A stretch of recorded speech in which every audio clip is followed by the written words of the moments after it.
જેટલી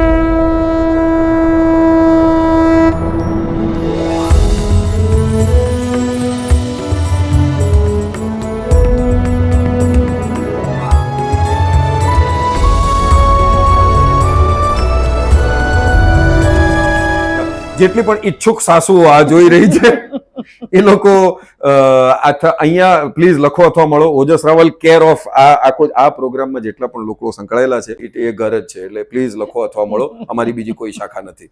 એટલે હાલતા ચાલતા શોર્ટકાસ્ટ નહીં, હવે ઓજસ માટે આ લગભગ મેટ્રિમોનિયલ ઇન્ટરવ્યુ છે એવું થઈ ગયું. શોર્ટકાસ્ટ અને ક્વિક વેડિંગ.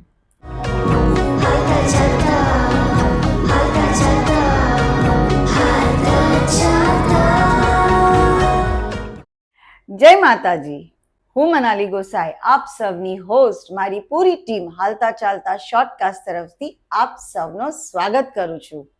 ફ્રેન્ડ્સ, આજના સિલેબ વિશે મારે કંઈ જ નથી કહેવું, એમનું નામ જ કાફી છે અને એ છે ઓજસ રાવલ.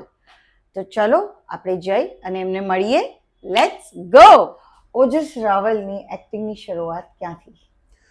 ઓજસ રાવલની એક્ટિંગની શરૂઆત આમ તો સ્કૂલ કોલેજથી કહી શકાય, કારણ કે નિશાળમાં જ્યારે આપણે એક્સ્ટ્રા કરિક્યુલર એક્ટિવિટીઝ હોય તો એમાં અમુક અતિ ઉત્સાહી બાળકો હોય કે જે લોકો બધા જમાં ભાગ લેતા હોય. પછી એલોક્યુશન હોય, સિંગિંગ કોમ્પિટિશન હોય, પોએટ્રી કોમ્પિટિશન હોય, એન્યુઅલ ડેનું ફંક્શન હોય કે એવા બધામાં. તો ત્યારે મા બાપનો તો ખરો જ, પણ સાથે સાથે શિક્ષકો જે હતા એ લોકોનું એટલું સપોર્ટ રહેતો અને પીઠબળ આપતા કે ભાઈ તું કર, એમાં આગળ વધ. એટલે ધીમે ધીમે ધીમે એમાં નાનકડા બાળ નાટકોથી શરૂઆત થઈ અને પછી ધીમે ધીમે એકાંકી સ્પર્ધાઓ જે થતી હતી એ એકાંકી સ્પર્ધાઓમાં ભાગ લેવા લાગ્યો. અને એકાંકીઓથી માંડીને પછી ધીમે ધીમે નાટકોથી ફિલ્મોથી ટેલિવિઝન ને પછી, એટલે એ શરૂઆત તો ત્યારથી થઈ. પણ જ્યારે પહેલી વાર એમ કહી શકાય કે વ્યાવસાયિક શરૂઆત ક્યારથી થઈ કે જ્યારે એનું કવર મળે તમને, જ્યારે તમને પહેલો એનો કામ કરવાના જ્યારે પૈસા મળે ત્યારે એમ કહી શકાય કે ભાઈ ઓફિશિયલી શરૂઆત અહીંયાથી થઈ. તો ઓફિશિયલી શરૂઆત જે પહેલું કામ કદાચ મેં જે કર્યું ફિલ્મમાં એ લેટ મારા ગુરુ એવા દિગ્દર્શક કુંદન શાહ, લેખક દિગ્દર્શક કુંદન શાહ, એમને ત્યાંથી શરૂઆત થઈ હતી. અને એમાં તો હું દિગ્દર્શનનો અસિસ્ટન્ટ હતો. તો સહાયક દિગ્દર્શક તરીકે એમના જેટલા બી સ્ટુડન્ટ્સ હતા અથવા એસિસ્ટન્ટ્સ હતા એમાંનો હું પણ એક. અને ધીમે ધીમે પછી ત્યાંથી એક્ટિંગ ફિલ્ડ તરફ વળ્યો અને થિયેટરમાં પદાર્પણ તો જેમ મેં તમને કીધું કે કોલેજ અને સ્કૂલમાં તો કરેલું જ, પણ સાથે સાથે ત્યારે સ્વર્ગીય મનહર ગઢિયા પ્રોડક્શન્સ, મનહર ગઢિયાનું પોતાનું પ્રોડક્શન હાઉસ હતું અને મનહરભાઈએ ત્યારે એક નાટક કર્યું હતું મકરંદ દેશપાંડે લિખિત દિગ્દર્શિત સર સરલા. તો તેમાં પ્રતિક ગાંધી, ભામિની ઓઝા ગાંધી એ બે કાસ્ટ થઈ ગયા હતા. અને પછી એમણે મને ફોન કર્યો કે આવી રીતે આમાં એક પાત્ર છે. તો ત્યાં એમ કહી શકાય કે ભારતમાં આવ્યા બાદ થિયેટર પર પદાર્પણ એનાથી થયું. નાટક થઈ ગયું, ફિલ્મ્સ થઈ ગયા. ટેલિવિઝનમાં પહેલો ફોન કોલ મને આવ્યો હતો જ્યારે ઈ-ટીવી ગુજરાતીનું રૂપાંતર થઈ રહ્યું હતું કલર્સ ગુજરાતીમાં. એટલે કલર્સ કોંગ્લોમરેટે આખું ખરીદી લીધું હતું અને ત્યારે એ લોકોએ બ્રજેશ હિરજીને લઈને એટલે 6 સિરિયલો શરૂ કરી હતી. એમાંની એક ધારાવાહિક હતી હિરજીની મરજી, જે હું લખતો પણ હતો ને એમાં અભિનય બી કરતો હતો. એટલે ત્યાં ટેલિવિઝનની શરૂઆત થઈ. એટલે આવી રીતે આ 3 ફિલ્મ્સ, ટેલિવિઝન અને થિયેટર ત્રણેયમાં અભિનયની શરૂઆત અહીંયાથી થઈ. જમકુડીમાં પણ બહુ જ અલગ કેરેક્ટર. જમકુડીમાં બી જો કે જમકુડીનું કેરેક્ટર એ તો કોમેડી જ હતું. એટલે આમ તો એમ કહેવાય ને કે ઓલી વણખેડેલી જમીન નહોતી એમ. પણ એમાં કામ કરીને કેવી મજા આવી? બહુ જ મજા આવી. જમકુડીમાં બહુ આનંદ કર્યો હતો. જ્યારે દિગ્દર્શક, નિર્માતા, આમાં તો નિર્માત્રી અને સહકલાકારો તમારા જાણીતા હોય અથવા તમારા મિત્રો હોય ત્યારે કામ કરવું બહુ જ સહજ થઈ જતું હોય છે. અને કામે જવાની એક તમારી એક્સાઇટમેન્ટ બહુ જ વધી જતી હોય છે. તમને એમ થઈ જાય કે ભાઈ આપણે આજે શું કરીશું આજે. અને બધા જ મિત્રો જેટલા બી હતા એમાં મને ઇનફેક્ટ ફોન આવ્યો હતો. હું લંડનમાં આજે રોકડા ઉધાર કાલે મારું નાટક ત્યાં એની ટૂર ચાલતી હતી. તો એ ટૂરમાં ઉમંગ વ્યાસનો ફોન આવ્યો, ડિરેક્ટરનો. અને એમની સાથે હું વેન્ટિલેટરમાં કામ કરી ચૂકેલો પહેલાં. તો વેન્ટિલેટરમાં એમણે મારું કામ જોયેલું. એમણે કીધું કે આવી એક ફિલ્મ કરવા જઈ રહ્યા છે આજ, એક રાજા અને 100 રાણી. વાર્તા આ જ છે કે એક રાજા હતા અને 100 રાણીઓ હતી, એમાંની એક જમકુડી. અને એની આખી વાર્તા એ લાઇનની આજુબાજુ એવી વાર્તા, ફિક્ટિશિયસ વાર્તા આખી ઉપજાવેલી. એમાં કોઈ એવું કંઈ ક્યાંય કોઈ શાસ્ત્રોમાં કશું કંઈ લખ્યું નથી, પણ એ વાર્તા એમને મને ફોન કર્યો કે આવી વાર્તા છે. અને તમને ખબર હોય, તમે ડિરેક્ટર સાથે આટલું કામ કરી ચૂક્યા હો તો એમની પેટર્ન તમને ખબર હોય, કઈ રીતનું શૂટ હોય, એમની ટીમ કઈ આવશે તમારી સાથે તમને ખબર હોય, ડીઓપી બી તમને ખબર હોય કોણ હોય. તો ટીટુ જેના જે વેન્ટિલેટરમાં બી ડીઓપી હતા, કે ભાઈ આમની સાથે આપણે કામ કરીશું. અને એનું શૂટિંગ ગોંડલમાં, રાજમહેલમાં થવાનું. અને મેં કીધું ગોંડલ પેલેસ તો હવે એટલો આમ કહેવાય ને કે કાંગરા મને ખબર પડી ગયા છે, કારણ કે એની પહેલાંનું સોંગ બી ત્યાં શૂટ કરેલું, હીર બી ત્યાં શૂટ કરેલું, હું તારી હીર બી ત્યાં શૂટ થયું હતું. એટલે ઘણી બધી મને એ લોકેશનની માહિતી હતી જ. એટલે મેં કીધું ચા મજા આવશે ચલો. તો એ જમકુડીનું શૂટ ત્યાં. અને પ્લસ એ જે વિષય હતો કે 4th ડાયમેન્શન, એક પેરાનોર્મલ એક્ટિવિટી થતું જે ડાયમેન્શન છે, જેમાં મને બહુ જ રુચિ છે.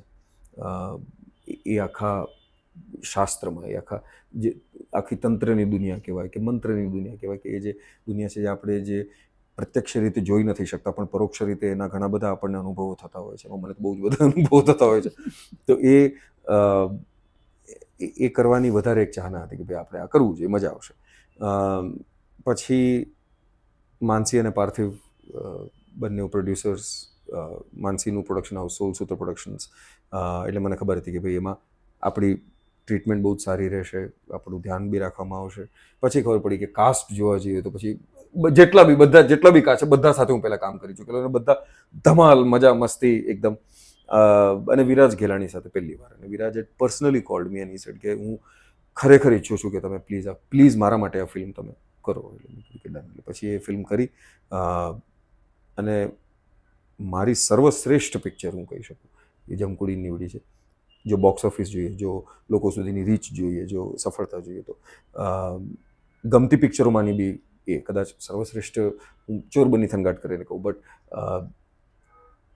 બોક્સ ઓફિસ ઉપર જે પોતાનું જો લોહા મનવા શકતી એવો ફિલ્મ સફળ હતી, તો એ ફિલ્મ બહુ જ સફળ. અમને એમ કે 4-5 અઠવાડિયા ચાલશે, પણ 11 અઠવાડિયા સુધી ચાલતી રહી.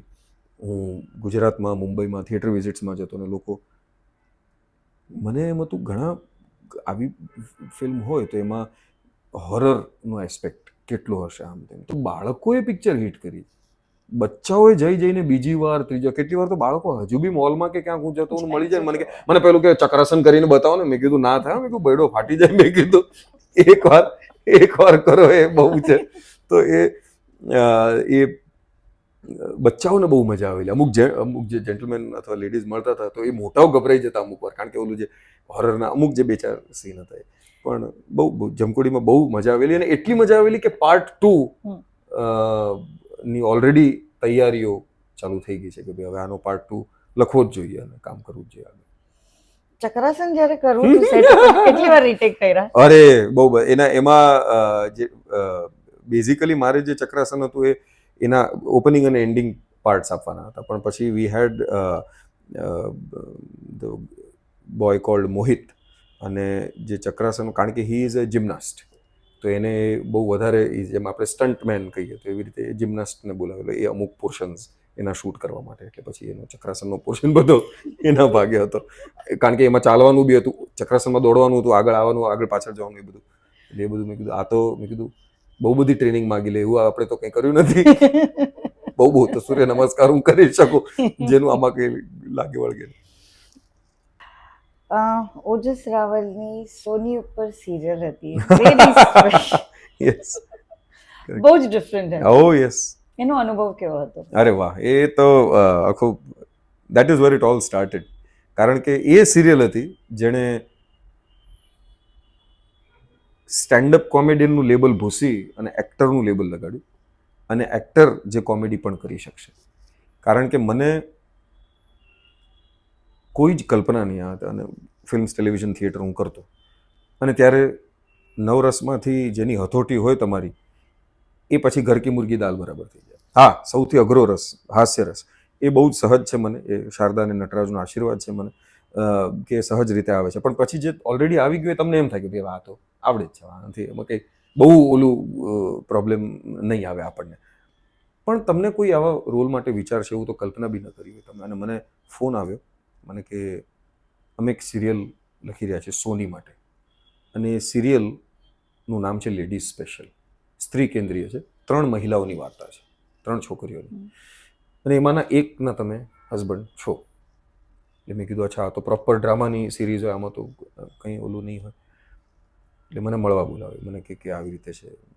મેં કીધું પણ સર તમને ખબર છે ને તમે આટલો, અને લીડ રોલ જેનો કોઈ અનુભવ નહીં, ટેલિવિઝન ઉપર કોઈ ચહેરો ત્યારે નહીં મારો, અને તમે મને કાસ્ટ કરી રહ્યા છો એક એવા રોલમાં કે જેમાં એક પણ પંચલાઇન કે કોમેડી જ નથી, માત્ર સિરિયસ રોલ છે. એક એવા વ્યક્તિનો, એક એવા હસબન્ડનો કે જે પોતાની ધર્મપત્ની અને પોતાની જેને કમિટેડ ગર્લફ્રેન્ડ છે એની વચ્ચે એ માણસ પીસાઈ રહ્યો છે. અને આ બાજુ આ જોવા જાઓ તો પોતે અનાથ, એટલે કાકા કાકીએ મોટો કર્યો, એટલે એ ગિલ્ટ બી ખરું, કારણ કે એ લોકો છોકરી શોધી આવ્યા છે, તો એમના વિરુદ્ધ જવાનું તો એ કલ્પના બી ન કરી શકે. આ બાજુ એક એવી છોકરી કે જેના ફાધર ડીન હતા એની મેડિકલ સ્કૂલના, અને એની committed girlfriend who is also schizophrenic, એટલે એને પણ નથી તરછોડવી કે ઓલી જઈને આપઘાત ન કરી નાખે કે. અને એ બે વચ્ચેનું એક એવું પાત્ર કે જે સહેજ માત્ર પણ ક્યારેય વ્યભિચારી ન લાગે કે ભાઈ two timing the girls, cheating them, આમ તેમ, એવી ફાઇન લાઈન ઉપર મેં કીધું કે તમે મને મૂકવા માંગો છો. મને કે ના.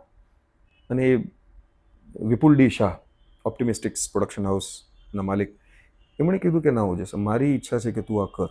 મેં કીધું કે પણ શું કામ? કે જે લોકો કોમેડી કરી શકે અને એમાં પારંગત હોય એ લોકો બાકી બધા રસ બહુ જ સહજ રીતે કરી શકતા હોય છે આજની તરફ. અને એ વાત સાચી પણ છે. તમે જોની લીવર સાહેબના અમુક જે ક્લિપ્સ તમે જુઓ કે ભાઈ તમે એક ઇમોશનલ પીસ બી એ કરતા હોય છે, 3 મિનિટે તમે રડી જાઓ, એટલું એ અદ્ભુત પરફોર્મન્સ કરતા હોય છે. એટલે મેં કીધું કે ઠીક છે, તો I take it up as a challenge. અને ત્યારે તો મને કીધેલું મને કે તમારે વજન ઉતારવું પડશે, કારણ કે કેમેરામાં બધું આવું થઈ જાય, એટલે 9 કિલો વજન ઉતારવડાવ્યું. સિરિયલ હિન્દી ચાલુ થઈ, અને એ સિરિયલ, મનાલી તમે માનશો નહીં, હું એ સિરિયલના આજીવન એને હું ઋણી રહીશ, કારણ કે આટલા વર્ષો પછી હું અમેરિકા નાટકની ટૂર લઈને જાઉં, ઓસ્ટ્રેલિયા કોમેડીના શોઝ કરવા જાઉં, લંડનમાં ફિલ્મનું શૂટ કરવા જાઉં, ત્યારે પણ લોકો આવીને કહે છે કે લેડી સ્પેશિયલમાં તમે જે ડૉક્ટર અમર દેસાઈનું પાત્ર ભજવેલું, પુરુષો આવીને કહે છે એ કે મેં કોઈ સિરિયલ નહીં દેખતા હતા, બસ એ એક સિરિયલ દેખતા હતા. કારણ કે એક તો બહુ જ રિયલ સિરિયલ હતી. રિયલ સિરિયલ એટલે હિરોઈનો સૂતી વખતે બહુ જ બધા ઘરેણાને મેકઅપ કરીને ન સૂવે એમ. એટલે કારણ કે એક એવો જમાનો હતો કે ત્યારે તો માત્ર ગ્લેમર, ગ્લિટ્સ, ગ્લિટ્સ બધું ચારે. એવામાં એક બહુ જ રિયલિસ્ટિક સિરિયલ, સંવાદો બી એટલા ચોટદાર, અને કૌશિક ઘટક ડિરેક્ટ કરતા હતા એ સિરિયલ. એ સિરિયલ એ સિરિયલે જેટલું મને આપ્યું છે, કારણ કે એના પછી હું કહી શકતો હતો કે હું લેડી સ્પેશિયલમાં મેં કામ કર્યું. એના પછી તો ઘણા બધા એનાથી એના બેનિફિટ્સ મળ્યા મને, પણ આજની તારીખમાં એ સિરિયલ લોકો હજી પણ વખાણ કરતા હોય. એ તો છે જ. હું તારી હીરમાં પણ બહુ જ અલગ કેરેક્ટર. અરે વિલન. એમાં એનો અનુભવ કેવો? બહુ જ બધું હોમવર્ક કરીને આવી છે મનાલી. હું તારી હીર ફિલ્મમાં કદાચ પહેલી વાર આટલું નેગેટિવ રોલ, વિલનનો રોલ, અને વિલન કરતાં બી એન્ટી હીરો. એમાં વિલનસ નહોતો, એ એન્ટી હીરો હતો, કારણ કે એક વ્યસની માણસ કે જે વ્યસન કર્યા પછી એ વ્યસનનો શિકાર થઈ ગયો હતો. દારૂ પીધા પહેલાં અને દારૂ પીધા પછી 2 અલગ વ્યક્તિઓ. એવો એ વ્યક્તિ એક છોકરીને માત્ર ને માત્ર વેન્જન્સ લેવા માટે કે ભાઈ તે મારું અપમાન કર્યું તો હવે હું તારું જીવતર ઝેર કરી નાખીશ, એવું જેણે નીમ લઈ લીધેલું, એ વ્યક્તિનું પાત્ર. અને મને ધ્વનિ ગૌતમે એમાં કાસ્ટ કર્યો હતો, અને પૂજા જોશી, ભરત, અને ઇનફેક્ટ ડોમેસ્ટિક વાયોલન્સ, રેપનો સીન ને એવા બધા એમાં હતા. પણ એ ડિરેક્ટરનો વિશ્વાસ મારામાં, અને જે મહેનત અમારી પાસે કરાવડાવેલી એમણે, એનું થરો રિસર્ચ, આ તે, કારણ કે એવા સીન્સ હતા કે જે તમે રેગ્યુલરલી ન ભજવી શકો, અથવા તમે ડોમેસ્ટિક વાયોલન્સના સીન્સ હોય, ફિઝિકલ અબ્યુઝના સીન્સ હોય, રેપના સીન હોય, એ એટલા સહજ રીતે તમે ન પરફોર્મ કરી શકો જેટલું એક તમે લિવિંગ રૂમનો સીન પરફોર્મ કરી દો, અથવા તમે ગીતમાં ડાન્સ કરી નાખો, એટલું સહજ નથી હોતું એ. તો એ બધા માટે તૈયારી, અને એ જ વર્ષ હતું જેમાં એક જ સમયે મને best actor in a comic role અને best actor in a negative role, આ બંને પેરેલલ નોમિનેશન્સ, કે કોમેડી અને વિલન નેગેટિવ માટે એક જ વર્ષમાં નોમિનેશન મળ્યા હતા. અને એ ફરી પાછું એ ધ્વનિ ગૌતમને ધન્યવાદ, એ પ્રોડ્યુસર્સને ધન્યવાદ કે મારા પર એટલો વિશ્વાસ એ લોકોએ મૂક્યો. ડૉક્ટર પાવરા અને સમીર ઉપાધ્યાય જેમણે એ ફિલ્મ પ્રોડ્યુસ કરી હતી, અને અમે લિથ્યુએનિયા જઈને, પહેલી ઇન્ડિયન ગુજરાતી ફિલ્મ કે જે ઇન્ડો લિથુએનિયન પ્રોડક્શન હતું. એટલે એ ફિલ્મમાં એ પાત્ર એસિડ, તેજાબ બોલે તો તેજાબ, આંખોમાં તેજાબ, એટલે આવે. અને મને હજી યાદ છે, અમે જેમ પ્રમોશનની વાત કરી તો પ્રમોશનમાં આવે તો થિયેટર વિઝિટ્સ પણ કરી, અને થિયેટર વિઝિટ્સમાં જાય ત્યારે મજા આવે કારણ કે લોકો તમને મળે, તમને અભિવાદન આપે. આ તે એમાં મને બહેનો લગભગ કે આને મારી નાખી હમણાં ને હમણાં, લેડીઝનું ગ્રુપ આવીને કે નખ મારી દઈએ, એનું ગળું દબાવી દઈએ, આમ એટલું બધું. અને ઘણીવાર ભરતને એ લોકો મને બચાવી લેતા, પૂજાને, કે ભાઈ ખાલી એક્ટર છે, એક્ટિંગ જ કરી છે, બાકી બહુ બિચારો ભલો માણસ છે. એટલે બટ એ બહુ મજા આવેલી કરવાની, કારણ કે કંઈક જુદું, કંઈક વ્યતિરિક્ત અને હાસ્યરસની બહારનું કંઈક, એટલે out of the comfort zone જવાની જે મજા છે એ. એવી જ રીતે નાયકા દેવીમાં યસ, બહુ જ અલગ કિરદાર તમારો. કઈ નાયિકા દેવી કિરદાર જે હતું એ ધારાહર્ષદેવ રાજાનું પાત્ર. નાયિકા દેવી કરવા પાછળનું એકમાત્ર મારું કારણ એ હતું કારણ કે એ જોનરની ફિલ્મ અથવા એ જોનર નું કોઈ પણ સિરિયલ કે જે બી છે એ મને નથી લાગતું કે મને મળે. તેમ છતાં મળ્યું હતું. પછી આપણે એમ કહીએ કે જે મળ્યું છે એને ન જવા દઈએ. હું તો મળવા ગયેલો ત્યારે બીજા ડિરેક્ટર હતા, પણ ઉમેશજી જે ખુશીના હસબન્ડ છે, એ ખુશી શાહ વોઝ પ્લેઇંગ નાયિકા દેવી, અને ઉમેશજી એમના હસબન્ડ. ઉમેશજીને હું મળવા ગયો હતો, પ્રોડ્યુસર હતા. તો કીધું કે આપણે આવી રીતે આ ફિલ્મમાં તમને હજી વિચારી રહ્યા છીએ, પણ અમને ખબર નથી કે કયું પાત્ર તમને આપીશું એમ. એટલે મેં કીધું કે ઠીક છે, આપણે કરીએ. પછી ફિલ્મ કંઈક થોડોક ડિલે થઈ કોઈ કારણોસર, અને મારે જવાનું થયું અમેરિકા. હું અમેરિકા જતો રહ્યો અને મને એમ થયું કે ફિલ્મ ચાલુ થઈ ગઈ હશે અને મારા હાથમાંથી જતી રહી. પાછો આવી ગયો આમ તેમ. પછી મને ખબર પડી કે ફિલ્મ હજી શરૂ ન થઈ અને એમનો ફોન આવ્યો કે ભાઈ હજી જો તમને રસ હોય તો એક પાત્ર છે તમારા માટે. એટલે મેં કીધું કે ક્યાં વાત છે, સરસ. એ કે બહુ મોટું પાત્ર નથી, સપોર્ટિંગ કેરેક્ટર છે. મેં કીધું કંઈ જ વાંધો નહીં, હું કરીશ. ઓરિજિનલ પાત્ર જે મારું હતું એ જેમાં આપણે જયચંદ કહીએ કોઈને બી, કે જે અંદરની ભેદી વસ્તુ બધી જાણતું હોય, જાણભેદું માણસ હોય, પણ પછી જઈને દગો કરે અથવા જે તમારા દેશના સિક્રેટ્સ બીજા દુશ્મનને આપી દે, તો એ રીતે ટ્રેટર જે કહેવાય, એ જે ચેતન દૈયાએ બહુ જ સરસ રીતે ભજવ્યું. એમાં મને વિચારી રહ્યા હતા એ લોકો આફ્ટર દેટ રોલ. તો એ કે ભાઈ આ પાત્ર તમે ભજવજો, બહુ મજા આવશે. પણ એ પાત્ર ઓલરેડી ચેતન દૈયાને એ લોકોએ આપી દીધેલું. એટલે પછી મને કે આ એક એવા રાજા છે, છેલ્લે 2 જ રાજાઓ બચ્યા હતા યુદ્ધમાં, અને મુગલોની જ્યારે ફૌજ આવી રહી હતી, નાયિકા દેવીની સાથે જીવતા બચેલા 2 જ રાજાઓ હતા. એમાંનો એક આ. એટલે મેં કીધું કે એક તો ઘોડસવારી, એમાં યુદ્ધના સીન્સ, એમાં મનાલી હસી રહી છે, એની પાછળનું કારણ હું તમને હમણાં જાણ કરીશ. પણ એ ફિલ્મ, કારણ કે એ અમને ખબર પડી કે અમે એ શૂટ બી ત્યાં જ રિયલ લોકેશન્સ પર કરવાના છે, એટલે એવો અનુભવ. બાકી મારી કદકાઠી જોઈને કોઈ લગભગ એવા સીન્સ માટે કાસ્ટ ન કરે, પણ આમાં એ રોલ એવો ફિટ થતો હતો કે એક યંગ પ્રિન્સ, એ રાજ્યનો યંગ પ્રિન્સ જે હમણાં જ રાજા બન્યો છે, તો એ રોલમાં જતો હતો. બાકી તો તમે જો કદાચ જે રાજપૂત હોય એમની કદકાઠી કેવી હોય, એમનું બોડી સ્ટ્રક્ચર કેવું હોય, એના માટે કોઈ મને લગભગ કાસ્ટ ન કરે. પણ એમને કીધું કે યંગ પ્રિન્સના કેરેક્ટરમાં એ પરફેક્ટ જશે. અને પછી તો ખબર પડી કે વાર્તા જેટલી ગજબ છે. રાણી લક્ષ્મીબાઈ, ઝાંસીની રાણીને લાખની કોટી વંદન છે એમણે જે કર્યું છે. પણ આપણી પાસે પણ ગુજરાત પાસે ઝાંસીની રાણી થઈ એની પહેલાંની એક એવી ઝાંસીની રાણી હતી આપણી પાસે, એક લક્ષ્મીબાઈ હતી, કે જે લોકોએ જેણે એવો પડકાર આપ્યો હતો ને, એ લોકોને તગેડી મૂક્યા હતા પાછા. કારણ કે સોમનાથ થયા પછી જ્યારે સોમનાથની વાર્તા આવે ત્યારે આપણને બધાને ખબર છે, હમીરજી ગોહિલ, તો એ એમની શહાદત હતી. એ વીરગતિને કામ આવી ગયા ત્યાં મહાદેવને બચાવતા, અને કમળ પૂજા કરીને માથું ધડથી અલગ થઈ ગયું, તો બી ધડ લડ્યું, એમની બધાને ખબર છે. પણ પછી શું થયું? પછી જે ઇન્વેઝનો, જે આતતાઈઓ જ્યાં આવી રહ્યા હતા, એ લોકોનું આક્રમણ કંઈ બંધ નથી થયા, એ લોકો અંદર જ ધસી આવી રહ્યા હતા. ત્યારે આ રાજકુમારીનું આખું રાજ્ય આવ્યું. એટલે કે ભાઈ ગુજરાતના ઇતિહાસમાં અંકિત થવાની જે વસ્તુ છે, અથવા ગુજરાતી સિનેમા સૃષ્ટિમાં અંકિત થવાની જે વસ્તુ છે, એ એક લાલચ હતી કે ભાઈ આવા પ્રોજેક્ટનો તો ભાગ બનવું જ જોઈએ. કારણ કે અતિરુદ્ર હવન થતો, એમાં એક આહુતિ બીજો પડી જાય તો ભાવ પાર થઈ જાય. ત્યારે પછી એ કર્યું. એમાં ઘણા બધા મિત્રો હતા. એમાં ઘોડસવારી શીખવાની, આપણે કોઈ દિવસ ઘોડસવારી શીખ્યા નહોતા. જયેશ મોરે હતો મારી સાથે, આ બાજુ આયુષ જાડેજા, અને અમે 3 જણા યુદ્ધના સિક્વન્સીસમાં. ઓબ્વિયસલી ખુશી બી હતી, પણ ખુશીનું ઓબ્વિયસલી ટ્રેનિંગ અલગ થતી હતી, અમારે બધી ટ્રેનિંગ અલગ થતી હતી. એમાં ઘોડો કઈ રીતે ચલાવવો, કઈ રીતે ન ચલાવવો, ઘોડાના કમાન્ડ્સ કેવા હોય, એની સાથે તમારી મિત્રતા કેવી હોવી જોઈએ જેથી કરીને તમે પડી ન જાઓ યુદ્ધના સિક્વન્સીસમાં. ચંકી પાંડે સાથે સીન હતા યુદ્ધના સિક્વન્સીસ. એટલે એ નાયિકા દેવી કર્યાનો ખૂબ આનંદ, એવું પાત્ર કર્યા. ચંકી પાંડે એમાં જે રોલ કરી રહ્યા હતા જી, જી, નેગેટિવ, એ છે તો બહુ જ અદ્ભુત. અદ્ભુત જી actor. જી. એમની સાથેની કોઈક એવો કિસ્સો સેટ ઉપર? એટલે કમનસીબે મારે એમની સાથે બહુ જ બધા એવા કિસ્સા કે એવું નહોતું, પણ એટલું મને ખ્યાલ હતું કે જે યુદ્ધના સિક્વન્સીસમાં જ્યારે મને ઘાયલ કરી દે છે પછી તો એમને આગળ લડવાનું હોય છે, અને નાયિકા દેવી સાથેના સિક્વન્સીસ હતા. પણ થરો gentleman, very professional and also very humble. અને શૂટમાં અમને ભાઈ બધાને કહી રાખ્યું ભાઈ એમના વેનમાં કોઈ ના જોશો ને આમને તેમને, કારણ કે અલગ છે બધું એમની ટ્રીટમેન્ટ જે એમનો સ્ટાફ કરતો હોય ને બધું, તો ત્યાં તમે વિઘ્ન ના પાડશો ના.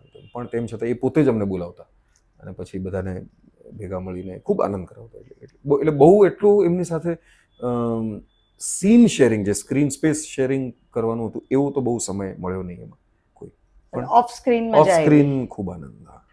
આઈ હોપ હવે ફરી ક્યારેક મળાશે. ઓજસ રાવલ ક્યાં સુધી સિંગલ રહેશે?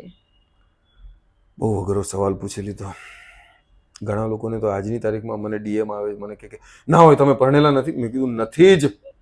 ક્યાં છે ચૂડી ચાંદલો જો, ક્યાં હજી નથી. એકે કોઈ નથી, કોઈ રિંગ નથી. કોઈ દિવસ આપણે જાનુ બાબુના ફોન હોતા મારા, સાવ આટલો નવરો માણસ. એમ શરૂઆતમાં જ એમણે ના કીધું બધે જ પહોંચી જાય છે. જો ખરેખર કોઈ જીવનમાં હોતો તો બધે ના જ પહોંચી શક્યો હોત ને. પણ નથી, ના હજી નથી લગ્ન થયા, અને યોગ્ય કન્યાની શોધ હજુ પણ ચાલુ જ છે. તો કેમેરો તમારી સામે છે, જી. તમારી ડ્રીમ ગર્લ તમને કેવી જોવે છે બોલો. હવે એટલે પછી શાબુદ્દીન સાહેબના શબ્દો યાદ આવી જાય કે હવે તો કોઈ પણ ચાલશે, અક્ષર જ્ઞાન હું આપી દઈશ પણ મને ડાળે વળગાડો. ના, આ તો હ્યુમરની વાત છે. પરંતુ મને એવું લાગે છે કે જીવનસંગીની એવી હોવી જોઈએ કે જે બધું, ચલો રૂપ છે, આ છે, તે છે, કેટલું ભણી છે, કેટલી ડિગ્રી, કેટલા મેડલ્સ ને એ બધું એ દ્વિતીય છે. આઈ થિંક પહેલું છે સમજણ, કે તમને એ ખ્યાલ હોવો જોઈએ. કારણ કે ખાસ કરીને આપણા પ્રોફેશનમાં, જેમાં હું પણ છું, તમે પણ છો, એ પ્રોફેશનને ઘણા લોકો હજી પણ એમ કહેવાય ને કે ભાઈ આઉટલાઈન છે, ફિલ્મ લાઈન એટલે આઉટલાઈન, એમ જ કહેવાય કે ફિલ્મ લાઈન એટલે આઉટલાઈન. એટલે એવું નથી હોતું. હા, અમુક કેરીઓને ચાંદી પડી હોય તો પછી આખો કરંડિયો એમાં બધાને ચાંદી પડી જાય એવું તો કંઈ છે નહીં. પણ આજની તારીખમાં ઘણીવાર એવા પણ મેરેજ પ્રપોઝલ્સ મને આવ્યા છે કે જેમાં એ લોકોને ખબર પડે કે મારું પ્રોફેશન શું છે, અને પછી એ લોકોએ ના પાડી દીધી હોય, કારણ કે ભાઈ ના, આ લાઈનનો અમારે નથી જોઈતું. એક વાર તો બહુ જ સરસ એક કિસ્સો હું તમને શેર કરું. મારા ફઈબા એક મારા માટે જગ્યા શોધી લાવ્યા હતા. મને કે આપણે આ સ્થળ છે અને ત્યાંથી માગું આવ્યું છે. એટલે મેં કીધું કે ઠીક છે ફઈબા, પણ મેં કીધું કે નહીં મેળ પડે, એ ત્યાંની છે અને નહીં મુંબઈની હોય તો વધારે સારું. તો નહીં, ના કે એ પરફેક્ટ જ છે, તું શું કામ આવું કરે છે આમ તેમ. મેં કીધું એ કે તું મળી તો લે. મેં કીધું ફઈબા જેમ તમે કહો હું મળી લઉં, મને વાંધો નથી. તો હું એને પછી મેં અમુક અઠવાડિયા પછી મેં જ ફઈબાને ફોન કર્યો. મેં કીધું શું થયું? ના બકવાસ, મેં જ ના પાડી દીધી. મેં કીધું શું કામ પણ ના પાડી દીધી? અરે એ એરિયા જ ખરાબ છે, ના પાડી દીધી મેં આમ તે. મેં કીધું શું થયું? પછી મને આઈ થિંક ફુવાએ કે કોકે મને ફોડ પાડીને કીધેલું કે એ લોકોએ ફઈબાને પૂછેલું કે શું કરે છે કુમાર? તો કે આ તો ફિલ્મ્સ, ટેલિવિઝન, થિયેટરમાં, સ્ટેન્ડઅપ કોમેડીમાં અને બધા એમાં કામ કરે છે. તો એ લોકોએ એમ કહી દીધું, ના ભાઈ અમારે તો બેંકનો નોકરિયાત છોકરો જ જોઈએ છે જે સવારના 9 થી 5 પછી સાંજના ઘેર આવી જાય એવી રીતે. અને એમ કરી ફોન મૂકી દીધો. તો ફઈબાને આખું એમ થઈ ગયું કે ના એ તો એરિયા જ ખરાબ છે ને ત્યાંથી તો છોકરીઓ બી ખરાબ જ હોય ને, ત્યાં ન જ કરવા જોઈએ આપણે લગન. કીધું ફઈબા એવું ન હોય, અંગૂર ખટ્ટે એવી રીતે આપણે ન કરાય. એમને એમની પસંદ મુબારક, એમને હવે બેંકનો કોઈ છોકરો જોઈએ છે. આપણે ભાઈ હવે શૂટિંગ જ રાતના 9 વાગે પૂરું થાય, ઘરે પહોંચતા 12 વાગી જાય. એટલે એ બધા કરતાં જો સમજણ હોય, એવી વ્યક્તિની શોધ હજુ પણ ચાલુ જ છે. અને આપણે આ માધ્યમથી જેટલી પણ ઈચ્છુક સાસુઓ આ જોઈ રહી છે એ લોકો અહીંયા પ્લીઝ લખો અથવા મળો. ઓજસ રાવલ કેર ઓફ આ પ્રોગ્રામમાં જેટલા પણ લોકો સંકળાયેલા છે, એ મનાલી હોય કે પછી અમારા આદરણીય friend, philosopher, guide, sir, mentor, જે બી તમે કોઈ એવા જીતેન સર પુરોહિત હોય, એ લોકો બધા જ એ ઘર જ છે. એટલે પ્લીઝ લખો અથવા મળો, અમારી બીજી કોઈ શાખા નથી. એટલે તમે અહીંયા લખી શકો છો અને બાયોડાટા મોકલાવી દેજો. મારો બાયોડેટા પણ તૈયાર છે. જો એ ન પહોંચી શકે તો ગૂગલ કરી લેજો. એટલે હાલતા ચાલતા શોર્ટકાસ્ટ નહીં, હવે ઓજસ માટે આ લગભગ મેટ્રિમોનિયલ ઇન્ટરવ્યુ છે એવું થઈ ગયું કહેવાય કે આખું શોર્ટકાસ્ટ અને ક્વિક વેડિંગ. બે એક સાથે. એક શો હતો ઓજસ જેમાં ઉમા કુરેશી એ જજ. યસ. તો તમે એને જજ કરતા હતા કે ઈ તમને? ના એને તો હું કઈ રીતે જજ કરી શકું. ના એ ઇનફેક્ટ એ જજ પણ નહોતી. એમ કહી શકાય કે શી વોઝ ધ ઓલું કહેવાય ને કે હુમા કુરેશી ઓર ઉસકી ગેંગ. એ શોનું નામ મેડનેસ મચાએંગે વિથ હુમા કુરેશી, આ એનું નામ હતું. અને એની બી બહુ મજાની વાત છે. મને વન્સ અગેન હું ફોરેનમાં હતો અને મને ફોન આવ્યો, મને કે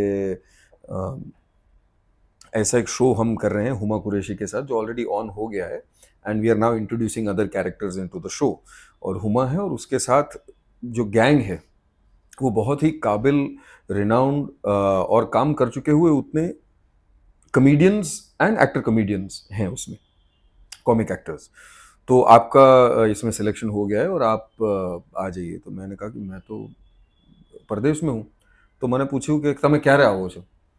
तो मैंने कहा कैसे होता है इसका शूटिंग? उन्होंने कहा कि देखो वेडनेसडे हम जो स्किट्स, ये स्किट बेस्ड कॉमेडी, एक एक गैग आएगा અને નાના નાના એક એપિસોડ્સ જે હોય એ લોકોના એવી રીતે શૂટ કરવાના હતા. તો મેં કીધું કે કઈ રીતે તમે શૂટ કરો છો? તો એ લોકોએ કીધું કે વેડનેસડે બોલાવીએ અને બુધવારે આખા જેટલા બી સ્કિટ્સ હોય બધાનું રિહર્સલ થઈ જાય અને થર્સડે ગુરુવારે આવીને આખું શૂટ કરી નાખવાનું બધા જ. એવી રીતે આ બધા એપિસોડ શૂટ થાય અને દરેકમાં એક સેલિબ્રિટી ગેસ્ટ પછી આવતા જાય. તો મેં કીધું કે ડન. मैंने कि क्यारથી શરૂઆત કરો? મેં કીધું હું તો એક અઠવાડિયા પછી આવું છું. કે जिस दिन लैंड करो उसके दूसरे दिन आ जाना, यू आर इन रिहर्सल, परसों शूट हो जाएगा. और उन्होंने ही ऐसे ये मतलब बोल दिया कि हाँ तुम्हें तो हैंगओवर वगैरह कुछ होता नहीं है ना, तुम्हें फ्लाइट का जेट लैग लगता है, तो तुम वैसे भी तुम्हें कोई प्रॉब्लम है नहीं, तो तुम आ जाना. मैंने कहा हाँ ठीक है यार. તો જે દિવસે હું લેન્ડ થયો બીજા દિવસે રિહર્સલ, ત્રીજા દિવસે શૂટ અને સરસ મજાનો શો હુમા કુરેશી મેડનેસ મચાએંગે. હુમાને તો ઓબ્વિયસલી આપણે જોઈ છે ફિલ્મોમાં, ત્યારે એને star, but she is an absolutely adorable sweetheart. અને એનું પોતાનું સેન્સ ઓફ હ્યુમર એટલું રેર, યુનિક અને ધમાકેદાર છે and it is very unpredictable. तो वो वन लाइनर, वो उसका ह्यूमर कब आएगा, कहाँ से आएगा, किस पंच लाइन पे आएगा, ये कहीं જ ગેરંટી ન હોય. અને એટલી જ એ રૂટેડ, ગ્રાઉન્ડેડ અને હમ્બલ વ્યક્તિ. હમ સબકો ઉસને એઝ અ ટીમ ही रखा था. અને કોઈ દિવસ એણે એવું નથી કર્યું કે ભાઈ હું હુમા કુરેશી છું અને મારી સાથે ભાઈ આવી રીતે વાત કરવાનું. એ સ્ટારડમ કે એ ઓલું કહેવાય ને કે સેલિબ્રિટી સ્ટેટસ લઈને ફરવું અથવા બીજા લોકોને એવું જરાય નહીં. બધાને કમ્ફર્ટેબલ કરી દે અને છેલ્લે સુધી એટલો પ્રેમ, એટલો એમ કહેવાય ને કે વોર્મથ, હૂંફ અમને બધાને ટીમ મેમ્બર્સને એણે આપેલી. અને છેલ્લા માણસથી લઈને બધાને. અને પછી જ્યારે બી એમાં કેટલા બધા લોકો, મૌસમી ચેટર્જી, સોહેલ ખાન, અરબાઝ ખાન, આપણે અમીષાબેન પટેલ, આ બધા કેટલા બધા સેલિબ્રિટીઝ આવતા જ રહે એક પછી એક. કરણ જોહરે બી એના વિશે ટ્વીટ કરેલું એ શો વિશે. અને એ શો એટલો પોપ્યુલર થયો અને લોકોને એની સિઝન 1 એટલી ગમી કે ગામડાઓમાં બી હું જોયું કે અરે હુમા કુરેશી વાલે શો મેં આપ આતે થે, તમે આવતા હતા ને પેલા હુમા કુરેશીના શો. મેં કીધું હા. અને અદ્ભુત એ અનુભવ રહ્યો. અને મજાની વાત એ હતી કે જેમ મેં તમને કીધું કે એક કલાકાર માટે મને તો એવું છે કે ભાઈ અલગ અલગ પાત્રો કરવા મળે, જીવવા મળે, એની બહુ મજા આવે.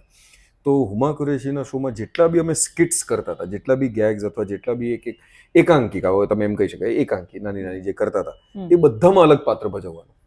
15 થી 20 મિનિટની એક ઓલી ગેગ હોય તો એમાં અલગ અલગ કેરેક્ટર્સ કરવાના, અલગ અલગ રોલ્સ પ્લે કરવાના અને એમાં બધી પેરોડીઝ બી કરવાની. તો બહુ મજા આવતી હતી એ બધા કેરેક્ટર્સ કરવાની. અને મેડનેસ મચાએંગે કી દૂસરી સિઝન જલ્દ ही आए એવી અમારી બધાની આશા છે. બધા અને આખો એક સરસ એક પરિવાર બની ગયો તો એ બધા જ કોમેડિયન્સનો, કે અમે એ જતા અને ચલો એક પત્યું, બીજું પત્યું, જેવી રીતે અલગ અલગ સીટ કરતા હતા. અને બધા કેટલા બધા, અને મૌસમી ચેટર્જીનો એપિસોડ તમે જોઈ લો, અમને બધાને એણે બોલવા જ નથી દીધા, હુમા કુરેશીને એને બોલવા નથી દીધી. એટલી કોમેડી ખાલી એમણે જ કરી નાખેલી. અરે મૌસમી મેમ એટલે ધમાલ લાઈવ વાયર. અને એટલી મજા કરેલી એમની સાથે. હવે કારણ કે એટલા બધા જે સેલિબ્રિટીઝ આવતા હતા એમને મળવાનો મોકો તમને ત્યાં મળતો. બાકી તો તમે બહાર જાઓ તો કદાચ એટલો મોકો ન બી મળે. પણ અહીંયા તમે જો એવી રીતે મળવાનું, જીમી શેરગિલ, તે બધા એક પછી એક જેટલા બધા આવતા હતા. બહુ મજા કરી હતી એમાં. એ શો મજાનો હતો. હમણાં જ તમે કીધું કે તમારો પાર્ટ 2 બની રહ્યો છે Yes. મેડનેસનો, જેમાં અમારી ઈચ્છા છે કે જલ્દી જ બને. જલ્દી જ બને. અને તમારી સાથે તો ઘણી બધી હજુ વાતચીત બાકી છે. ઓહ, તો આપણે આ પાર્ટ અહીંયા જ પતાવીએ અને આપણે પાર્ટ 2 માં મળીએ પાછા. ડન. પાર્ટ 2 માં તમે લોકો જ્યાં સુધી સાંભળતા રહેશો ત્યાં સુધી અમે એન્ટરટેન કરવાની જવાબદારી લઈએ છીએ અને એ કરતા જ રહીશું, કારણ કે એ અમારું કર્તવ્ય અને અમારી ફરજ છે. અમને તો મજા જ આવીએ છે. સો આપણે મળીએ છીએ બીજા પાર્ટમાં. જય માવ્યત. Halka chalta,